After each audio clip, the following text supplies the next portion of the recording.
abandon me.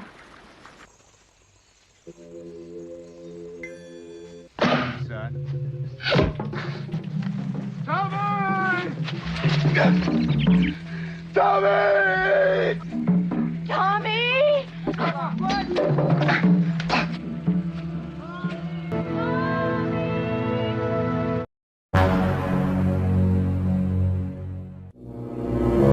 Halo teman-teman, para pecinta film, kembali lagi bersama Erto Film.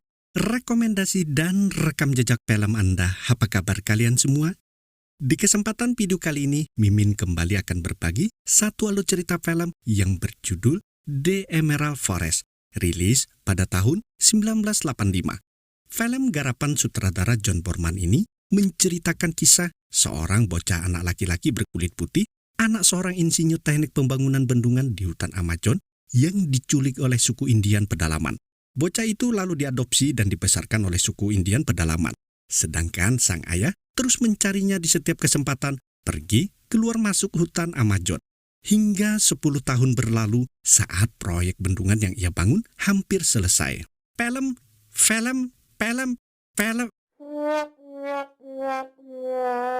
Film ini berdasarkan kisah nyata yang terjadi pada tahun 1972 di hutan Amazon, Brasil.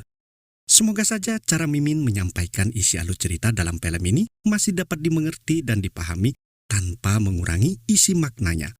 Walaupun artikulasi dan kata-kata intonasi yang Mimin ucapkan masih sangat berantakan. Oke, tanpa banyak spoiler di awal, langsung saja kita simak alur ceritanya. Ini dia, The Emerald Forest.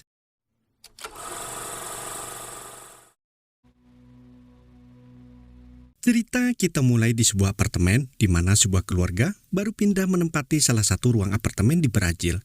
Keluarga ini adalah keluarga Bill Markham, seorang insinyur tenaga ahli proyek pembangunan bendungan di tengah hutan Amazon yang baru saja pindah ke kota itu. Saat itulah seorang bocah laki-laki yang bernama Tommy dan adik perempuannya yang bernama Heather sedang meminta ditunjukkan kepada ayahnya di manakah tempat ia bekerja dengan menggunakan sebuah teropong. Bill kemudian menunjukkan tempat kantornya bekerja dan tempat proyek bendungan yang ia bangun yang berada di hutan seberang sungai. Lalu cerita berpindah di tengah hutan Amazon. Terlihat sebuah mobil yang dikendarai oleh Bill beserta anak dan istrinya sedang melaju melewati jalan tanah menuju proyek bendungan yang dibangun oleh Bill. Bill mengajak keluarganya melihat proyeknya sekaligus mengajak mereka berpiknik di tepi hutan Amazon.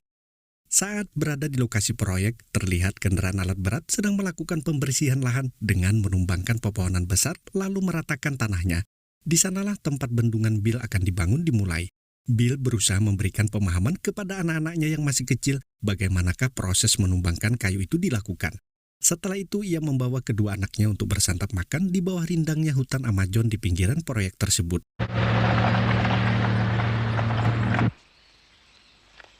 Terlihat istri Bill menyiapkan makanan untuk mereka. Terlihat pula Tommy saat itu sedang mengamati barisan semut angkrang yang berbaris membawa makanan. Karena rasa ingin tahunya yang tinggi, Tommy kemudian mengikuti kemanakah arah semut itu berjalan yang memasuki hutan lebih dalam lagi. Saat itulah ia bertemu dengan sekelompok suku pedalaman yang sedang mengintai proyek bendungan. Salah satu dari mereka mengusapkan bulu burung ke kupingnya. Tommy kemudian berlari memberitahukan ayahnya kalau ia bertemu orang-orang yang tersenyum di dalam hutan. Bill yang diberitahukan oleh istrinya kalau Tommy sebenarnya hanya ingin ditemani bermain, lalu menggendongnya masuk ke dalam hutan untuk melihat apa yang dilihat Tommy. Namun saat berada di lokasi yang ditunjukkan oleh Tommy, Bill tidak melihat keberadaan suku pedalaman yang menyamarkan diri mereka di antara dedaunan. Ia lalu mengajak Tommy keluar dari hutan dengan berjalan di depan lalu mengajak Tommy untuk pergi mandi dan bermain di sungai. Namun Tommy tidak memberikan jawaban. Setelah berulang-ulang memanggil Tommy yang tak kunjung menjawab, Bill yang mengira Tommy mengajak bermain petak umpet, lalu mendatanginya masuk ke dalam hutan. Saat itulah ia dikagetkan oleh sebuah anak panah yang menancap di batang pohon. Menyadari ada hal yang tidak beres dengan anaknya, Bill mencoba mengejarnya, namun ia terhalang rimbunan pepohonan. Ia lalu berteriak memanggil istrinya agar mencari bantuan untuk mencari Tommy yang diculik. Para pekerja pun segera ikut membantu Bill melakukan pencarian. Namun pencarian itu tidak berhasil menemukan Tommy yang menghilang di rimba hutan lebat Amazon. Tommy! Tommy! Setelah 10 tahun berlalu, kini bendungan yang dibangun oleh Bill hampir selesai. Setiap ada waktu luang, Bill terus berusaha mencari Tommy memasuki hutan Amazon. Ia dan istrinya juga melakukan pencarian di tempat-tempat penampungan anak terlantar. Mereka juga mempelajari dan memetakan kelompok suku-suku Indian yang mendiami hutan Amazon. Suatu hari, Bill dengan ditemani oleh seorang jurnalis yang bernama Owe Warner pergi ke sebuah wilayah untuk mendatangi 2 kelompok suku Indian yang mendiami sebuah pesisir sungai. Dengan menumpang kapal sungai, mereka akhirnya sampai di perkampungan yang mereka tuju. Mereka lalu menemui salah seorang suku Indian pedalaman di sana untuk mencari informasi suku Indian yang menggunakan anak panah yang Bill bawa sewaktu dulu ia temukan saat Tommy diculik. Dari sini, Bill mendapatkan informasi kalau anak panah itu digunakan oleh suku Indian pedalaman tak kasat mata yang melakukan perburuan di hutan seberang sungai di kampung itu. Sementara itu, di dalam belantara hutan Amazon, terlihat 2 suku pedalaman kasat mata sedang berburu. Mereka adalah Tommy dan ayahnya yang merupakan kepala suku yang dulu menculuknya yang bernama Chip Wanadi. Tommy dibesarkan oleh kepala suku itu yang mengadopsinya menjadikannya anak. Kini Tommy telah dewasa dan sedang diajari cara berburu. Tommy diajari sang ayah bagaimana cara memburu hewan yang ada di atas pohon, di darat dan di dalam air. Saat mereka sedang dalam perjalanan menuju pulang ke kampung mereka berdua berpapasan dengan kelompok suku buas.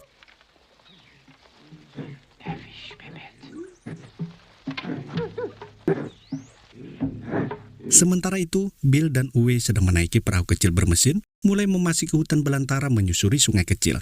Sedangkan keesokan harinya, Tommy dan ayahnya berhasil sampai pulang ke kampungnya. Wanadi, kepala suku, kemudian mengumpulkan para lelaki di kampung itu untuk mempersiapkan diri berperang melawan suku buas yang sudah semakin mendekat.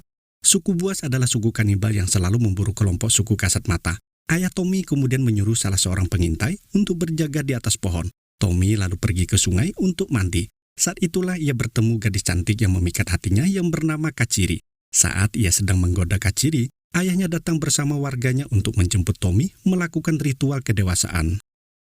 Cerita berpindah di sebuah tepi sungai. Terlihat Tommy sedang melakukan ujian kedewasaan dengan cara membiarkan sekujur tubuhnya dikerumuni dan digigiti oleh semut angkrang semalam suntuk yang diiringi oleh nyanyian dan musik khas suku kasat mata.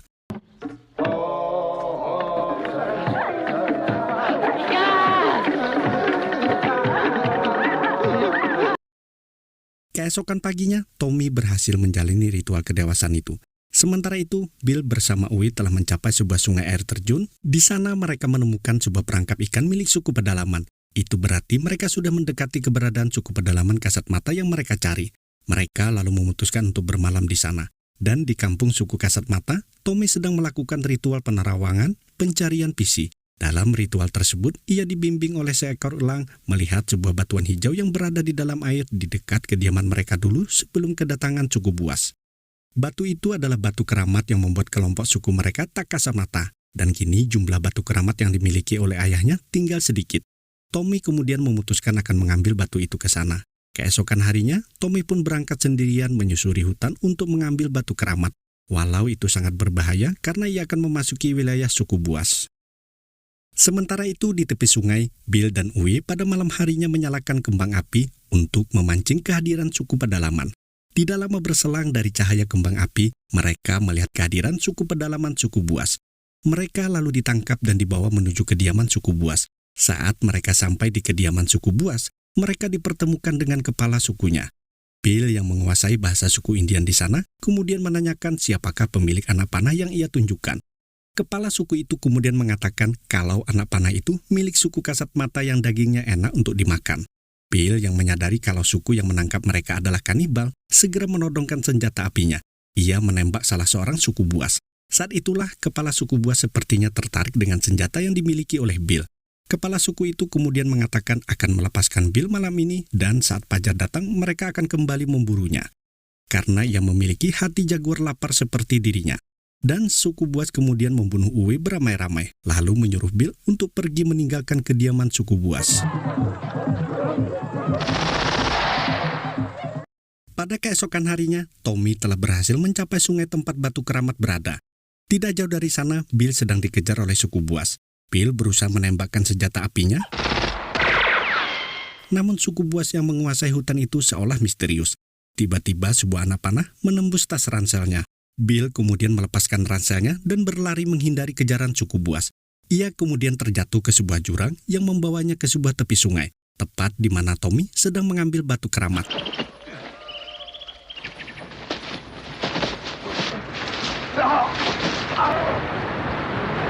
Saat itulah Bill menembakkan senjata apinya ke arah Tommy yang dikiranya Tommy adalah salah seorang suku buas. Beruntung Tommy tidak terkena tembakan karena ia berlindung di balik sebuah batu. Saat Tommy ingin membalas dan membidikkan busur panahnya ke arah Bill, seketika ia kaget karena ia masih mengenali Bill yang ia sebut Daddy yang ada dalam mimpinya sewaktu kecil. Bersamaan dengan itu, salah seorang suku buas sedang bersiap melemparkan tombaknya ke arah Bill. Tommy segera memanah suku buas itu. Bill akhirnya mengenali Tommy, anaknya yang berada di balik cipratan air terjun itu. Tiba-tiba sebuah anak panah dari suku buas mendarat di tangan Bill. Tommy segera memanah suku buas itu. Ia kemudian membantu Bill mencabut anak panah yang menancap di lengannya, lalu mengajak Bill untuk meninggalkan tempat itu karena suku buas semakin mendekati.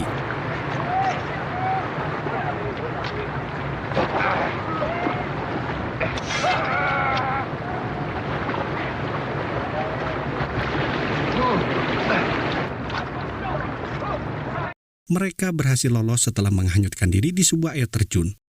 Ketika mereka sampai di sungai yang berarus tenang, Tommy dan Bill kemudian beristirahat sambil bergelantungan di sebuah dahan pohon.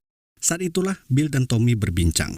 Tommy mengajak Bill untuk menemui ayahnya untuk meminta pertolongan. Bill kemudian mengatakan kalau dia adalah ayahnya. Tommy mengatakan kalau Bill adalah Daddy karena Bill ada dalam mimpinya sewaktu ia kecil. Mereka kemudian berenang ke tepi sungai di mana selanjutnya, saat nyanyian kata berbunyi, Bill mengatakan kepada Tommy kalau ibunya merindukannya. Lalu, ia pingsan bersandar di dada Tommy. Sementara itu di kediaman suku buas, nampak ketua suku buas sedang mencoba mencari cara agar bisa menggunakan senjata api milik Bill. Setelah beberapa saat, nampak ia sangat kesal karena senjata itu tak kunjung berhasil ia coba menggunakan peluru potongan kayu. Sementara itu, Tommy berhasil mencapai kediamannya sambil memapah Bill. Tommy disambut ketua suku kasat mata yang juga ayahnya dengan bahagia karena Tommy berhasil membunuh 5 orang suku buas dan berhasil mendapatkan batu keramat yang banyak. Tommy juga memberitahukan ayahnya kalau ia membawa Daddy yang sering ia ceritakan yang ada dalam mimpinya. Ternyata sebagian para suku kasat mata yang ikut menculik Tommy dulu masih mengenali Bill yang mereka sebut sebagai Daddy. Bill mengalami demam tinggi akibat luka yang ia derita. Tommy meminta kepada ayahnya yang juga seorang tabib hebat untuk mengobatinya. Terlihat kepala suku kasat mata itu melakukan ritual pengobatan untuk mengusir roh jahat yang ada dalam tubuh Bill. Bill kemudian pingsan. Pada malam harinya ketika ia terbangun, ia melihat Wanadi kepala suku kasat mata.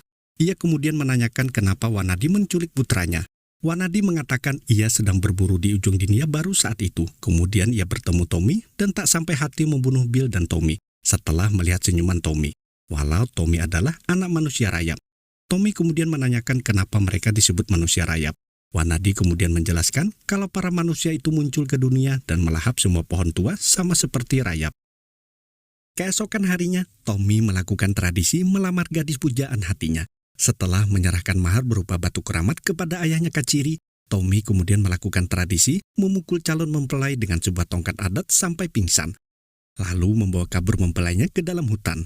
Sementara itu para suku buas sedang belajar menggunakan senjata api pada kelompok mafia di pinggir hutan. Suku buas mengajak barter peluru dengan kulit jaguar yang mereka bawa. Namun kepala mafia itu menolaknya. Kepala mafia itu menjelaskan kepada suku buas dengan bahasa isyarat, jika mereka ingin mendapatkan peluru, mereka harus membawakannya banyak gadis suku pedalaman. Suku buas itu pun menyetujuinya. Dan kepala mafia itu memberikan suku buas banyak peluru untuk berburu gadis suku pedalaman. Pada keesokan harinya, Bill terbangun dari tidurnya. Ia terkejut ada seorang gadis suku kasat mata tidur bersamanya. Ia kemudian menanyakan keberadaan Tommy. Gadis itu pun menunjukkan kepada Bill di mana Tommy yang saat itu sedang tertidur di ayunan bersama istrinya. Saat itulah Wanadi kepala sukunya muncul dan menawarinya untuk meniduri gadis suku kasat mata yang bersamanya. Gadis itu kemudian menawari Bill makan di pinggir sungai sambil mengobati lukanya. Saat itulah Bill mendatangi Tommy yang saat itu bersama Wanadi. Bill mengajak Tommy untuk pulang menemui ibunya. Namun Kaciri datang dan mengatakan kalau Tommy sudah selesai dengan ibunya. Kini ia bersamanya karena ia sudah menjadi istri Tommy. Bill kembali marah kepada Wanadi yang telah menculik anaknya. Tommy menyabari Bill dan mengatakan itu sudah lama berlalu. Bill kemudian mengajak Tommy untuk sekedar melihat rumahnya. Namun kembali ditolak oleh Tommy dan mengatakan disinilah rumahnya dan akan menjadi rumah bagi anak-anaknya kelak. Nampak raut kekecewaan di raut muka Bill saat memandangi anaknya yang pergi berburu bersama kepala suku dan warga lainnya. Saat malam hari, terlihat di kediaman suku Kasat Mata akan diadakan pesta pernikahan Tommy. Nampak raut kesedihan di wajah Bill yang saat itu berbaring di ayunan. Tommy kemudian mendatangi Bill dan bertanya kenapa ia begitu bersedih di hari bahagianya. Bill kemudian mengatakan butuh waktu 10 tahun untuk mencarinya kemana-mana. Lalu pesta pun dimulai dengan disaksikan Bill dan Wanadi serta mertua Tommy yang duduk berdampingan. Saat pesta usai, Bill dengan raut muka kesalnya kemudian mengatakan kepada Tommy kalau ia harus pulang. Wanadi menawarinya untuk tinggal di sana karena ia bisa menjadi seorang kesatria. Bill menolaknya dengan mengatakan ia harus pulang ke tempat asalnya karena ia memiliki keluarga di sana. Saat itulah Bill mengatakan kalau ia sudah bersumpah akan membawa Tommy pulang pada ibunya. Namun dijawab dengan santai oleh Wanadi kalau ia membawa pulang Tommy, Bill tidak akan memilikinya. Tapi jika ia tidak membawanya, maka Bill akan memilikinya. Bill kemudian menjalani ritual tradisi melihat visinya karena ia sudah datang ke sana jauh-jauh dan tidak bisa pergi begitu saja. Setelah cangklong ditiupkan kedua lubang hidungnya, seketika ia tidak sadarkan diri. Tommy dan ayahnya serta suku Kasat Mata lainnya lalu pergi menggotong tubuh Bill untuk mengantarkannya pulang ke tepi sebuah hutan.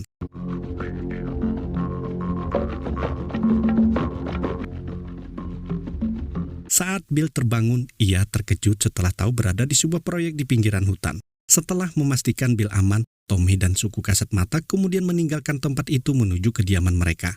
Saat itulah kepala suku Kasat Mata mengatakan, kini setiap tahun ujung dunia semakin mendekati pemukiman mereka. Ketika mereka sampai di sebuah bukit, betapa terkejutnya rombongan suku Kasat Mata ini setelah melihat kediaman mereka dari kejauhan terbakar. Mereka semua lalu bergegas berlari menuju kediaman suku Kasat Mata.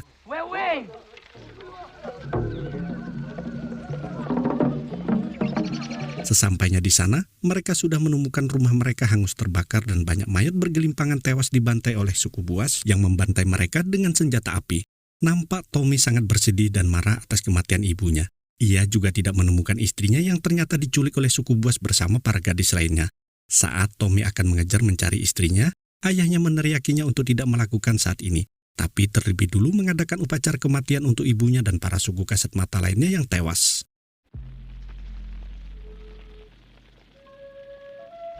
Navia wen zen Agwanes nef.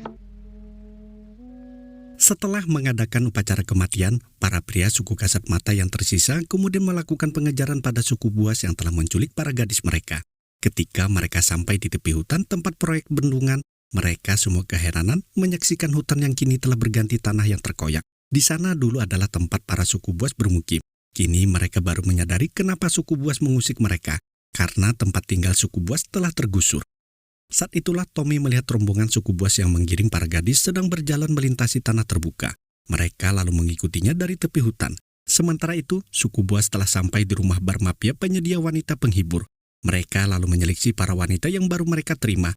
Dan pada malam harinya, suku Kasat Mata mencoba menyusup mendatangi tempat mafia itu. Namun mereka terhalang oleh pagar yang mengelilingi bar tersebut. Ketika salah seorang mencoba memanjatnya, tiba-tiba tangannya berdarah saat memegang kawat berduri pagar tersebut. Saat itulah mereka melihat tiang listrik yang mereka kira adalah sebuah pohon. Salah seorang suku Kasat Mata kemudian memanjatnya dan bergelantungan di kabel listrik untuk menyusup masuk. Namun tiba-tiba pria itu terkena setrum aliran listrik yang membuatnya terjatuh ke tanah. Hal ini membuat Tommy yang saat itu juga memanjat keheranan dan ketakutan. Sedangkan kegaduhan itu membuat para mafia mendatangi tempat itu dan terkejut setelah mereka menemukan salah seorang suku pedalaman yang tewas. Mereka lalu menyuruh para suku buas untuk mengejar suku Kasat Mata yang bersembunyi di tepi hutan. Saat itulah ketua suku Kasat Mata berunding dengan yang lainnya. Ia mengatakan kalau mereka menyerang sekarang, maka mereka semua akan mati. Tapi tanpa wanita, suku mereka akan binasa. Saat itulah suku buas datang menyerang mereka dengan senjata api yang membuat banyak suku Kasat Mata banyak yang tewas terkena tembakan. Termasuk Wanadi ketua suku Kasat Mata yang juga ikut tertembak.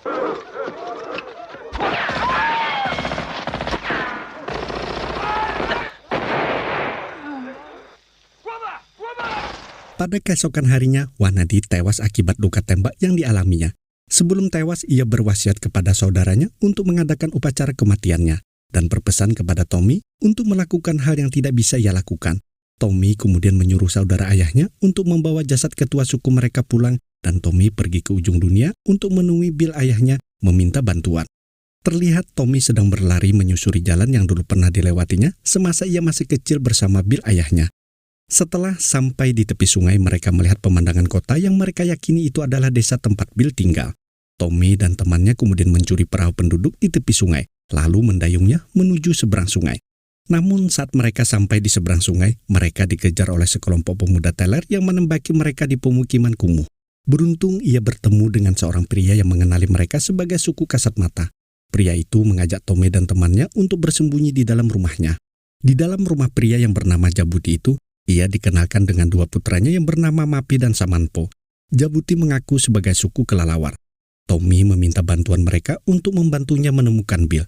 Namun karena Tommy tidak memiliki alamat dan nomor telepon Bill, mereka kesulitan membantunya. Tommy akhirnya melakukan penerawangan PC saat itu juga dan berhasil melihat rumahnya yang dulu semasa kecil ia tempati bersama ayahnya. Ia kemudian mendatangi apartemen Bill lalu masuk dengan cara memanjat dinding apartemen untuk menemui Bill.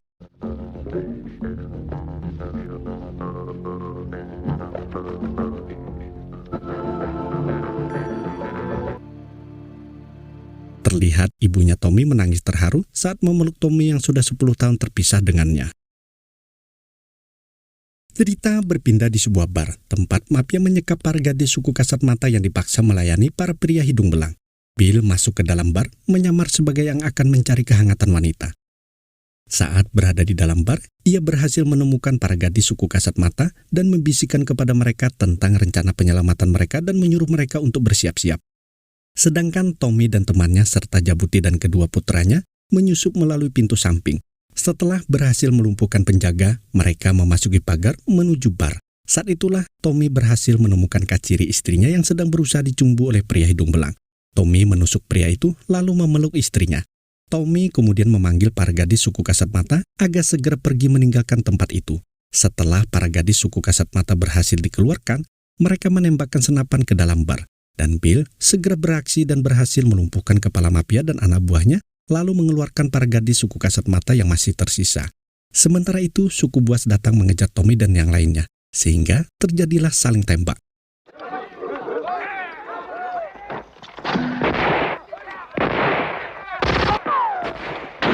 Beruntung suku Buas berhasil dilumpuhkan. Mereka semua lalu melarikan diri ke dalam hutan untuk bersembunyi. Keesokan paginya mereka terlihat di tepi proyek bendungan. Bill kemudian mengatakan kepada Tommy putranya tentang bendungan yang menjadi penyebab datangnya para kulit putih yang mengambil hak milik mereka. Tommy kemudian menjelaskan kepada ayahnya akan menyuruh para kata untuk bernyanyi dengan lantang agar memanggil hujan lebat supaya bendungan itu hancur. Bill memeluk putranya yang polos itu sebelum ia pergi berpisah dengannya. Cerita berpindah di dalam hutan di kediaman suku Kasat Mata yang tersisa yang dipimpin oleh Tommy. Mereka sedang melakukan ritual memanggil hujan. Terlihat seekor elang terbang di udara membangunkan para kata. Terdengar para kata bernyanyi lantang di antero hutan Amazon. Tidak lama kemudian hujan pun turun dengan lebatnya. Sementara itu di bendungan tempat Bill berada, ia sedang melihat situasi bendungan yang dilanda hujan selama 2 hari berturut-turut tanpa henti. Saat ia akan memasuki kantornya untuk melapor, ia melihat sekelompok kata yang bernyanyi di antara kubangan jalan. Bill teringat dengan apa yang dikatakan oleh Tommy putranya. Ia lalu menghadap atasannya dan meminta agar atasannya melakukan evakuasi tenaga kerja karena ia khawatir perhitungannya salah dalam menghadapi situasi hujan saat ini. Mereka lalu mengevakuasi semua tenaga kerja melalui peringatan sirena tanda bahaya. Di tengah evakuasi para pekerja, Bill saat itu terlihat mencongkel gudang lalu mengambil kabel dan bahan peledak.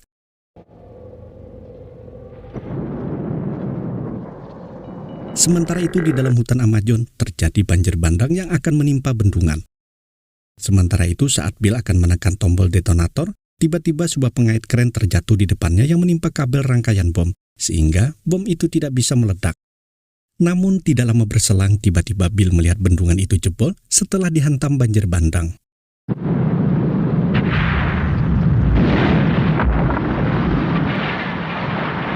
Di akhir film terlihat suku Kasat Mata yang dipimpin oleh Tommy sedang mandi. Untuk melanjutkan garis keturunan suku Kasat Mata agar tidak punah, Tommy dan Kaciri istrinya sedang menjodohkan para pria dari kota yang ikut dengan mereka dengan para wanita suku Kasat Mata yang tersisa. Semua pria sudah mendapatkan pasangan, namun ada beberapa wanita yang belum mendapatkan pasangan. Kaciri istrinya kemudian menyuruh kepada Tommy untuk mengawini lagi 1 atau 2 wanita yang tersisa. Dan film pun usai. Oke Wal, itu tadi satu alur cerita film yang sangat penuh makna. Berjumpa lagi dengan video alur cerita Mimin selanjutnya. Sampai jumpa.